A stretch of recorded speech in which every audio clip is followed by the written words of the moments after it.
जय जगन्नाथ सांग माने आज देखंतु मु गुटी आपण मानक पई नुवा रेसिपी नै एसिची। आपण माने सब बेले तो माछ भजा माछ झोलो माछ खटा खाउचंती। आज देखंतु माछ रे गुटे नुवा रेसिपी करूची। माछ देखंतु गरम पानी रे फुटी गला तापरे तादरे फाळे लेंबू चुपुड़ी दियंतु। आ हमर एठी बालिया माछ रखिची। आपण चाहिले जे कोनोसी माछ भी सिजेई परिबे। माछ को पानी रे गरम पानी फुटला परे सिजेई दियंतु। सिजेई दे 15 मिनिट पाई ताको ढंकड़ी दियंतु। जेहेतु मु यादरे लुण हल्दी गुळी सारिथिली आ 15 मिनिट पाई छाडी दियंतु। सिजिला परे मु आपण मानकु पूरा रेसिपी देखेबी केमिति होउची। सेति पर्यंत आपण एबे माछ पानी रे देई देची। एबे ताको ढंकणी दिया जाऊ 15 मिनिट पाई छाडी दो। देखंतु भाई बहन माने एबे माछ हमर सिजी जाईची। एबे कंसा को काढी निया जाऊ आ तापरे तार कंटा को सब छोड़े दिया जिवो। देखंतु मु यादेरु सब ठंडा करि सारी कि ताको सब कंटा बाछि नेची। तादरे दिया गला कॉर्नफ्लावर पियाज कंचा लंका गोटे चामच हळदी गुंड गोटे चामच लूण गोटे चामच तीखा लाल।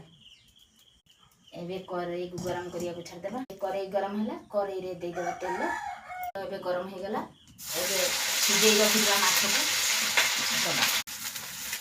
देखंतु एबे माछ बरा हमर हे गला रेडी। एमि भाबरे सब बरा को करि नेबा। एबे करेई रे दे देबा तेल।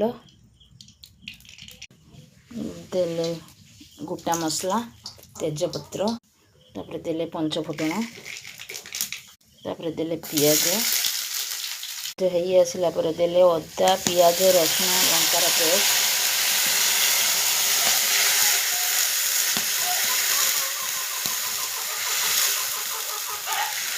हेई आसला पर देबा किछि चिकन मसला करी पाउडर चामच तीखा लाल मसला को भल भाव कषिना हेई आसला। एबे दे देबा बिलाती रो पेस्ट 2टा मिडिल साइज रे बिलाती को ग्राइंडिंग करी रखिथिले। मसला हो गला एबे दे देबा आलू रो सिजे रखिथिबा आलू फुटी गला दे देबा प्रस्तुत करी रखिथिबा माछ बरा को।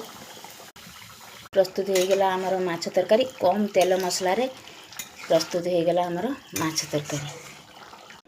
भाई भौणी माने एबे मोर प्रस्तुत हो गला भात बैगन रो छेचा माछ बरा रो झोल आंबो आ माछ बरा हैला। को भाई भौणी माने खाइबा को इच्छुक कमेंट करंतु लाइक करंतु सब्सक्राइब कर दियंतु।